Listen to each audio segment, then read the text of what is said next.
Non.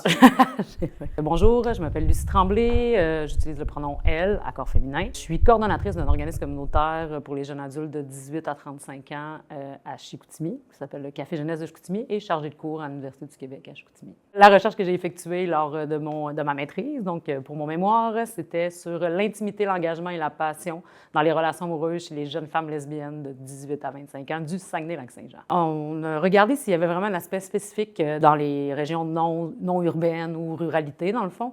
Puis ce qui est ressorti, c'était que peut-être au niveau de la visibilité, dans le sens qu'il y avait encore beaucoup de peur par rapport à s'exposer devant les gens, et vouloir rester plus caché un peu parce qu'ils savaient qu'il y avait dans certains villages, c'était moins accepté tout ça.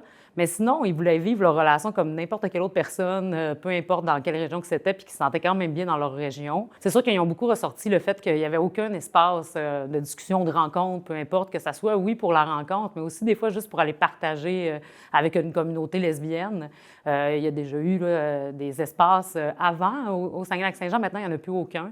Au niveau des services, autant en santé communautaire, que ce soit psychologique, physique, il y avait beaucoup de distorsion quand même, contrairement à s'ils se référaient à leur ami qui était hétéro et tout ça.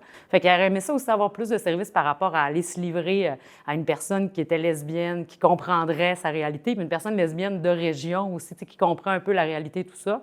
Tous les services pour devenir mère quand on est lesbienne, toute la procréation, qu'elle soit assistée ou qu'il y ait un service par rapport à ça parce que elle était quand même perdue à ce niveau-là, elle ne savait pas où se diriger quand il allait être rendu au moment de vouloir avoir des enfants. Bien, je pense que les femmes lesbiennes en région aspirent à vivre leur vie dans l'endroit qu'elles ont choisi de vivre. En fait, de se doter d'espaces sécuritaires. Elles veulent que les gens autour reconnaissent plus aussi la diversité, puis pas juste la diversité sexuelle aussi en région, reconnaissent la diversité ethnique aussi, puis soient plus curieux, en fait, et qu'il y ait moins de préjugés par rapport à ça. Puis même si on n'est pas dans un centre urbain, bien, dans une place qu'ils ont choisi d'être parce qu'ils aiment ça, leur soutien, leurs amis, l'environnement dans lequel ils évoluent, les sports, puis qu'ils ont choisi de rester dans cette région-là, bien, de vivre leur relation amoureuse comme n'importe quelle autre relation qu'elle soit, peu importe, de n'importe quelle diversité ou de type de relation.